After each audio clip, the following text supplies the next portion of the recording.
चल भैया छत्तीसगढ़ में महतारी के महिमा के गुण गा लेते हैं। और छत्तीसगढ़ महतारी की ई छत्तीसगढ़ के माटी रे संगी,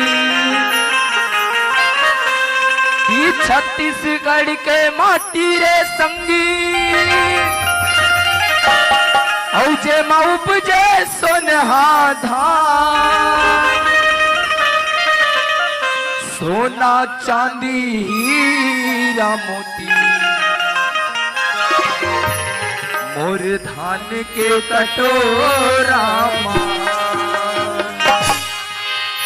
मोर छत्तीसगढ़ के माटी रे संगी,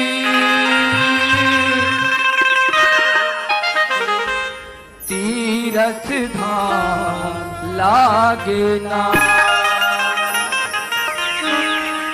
मोर छत्तीसगढ़ के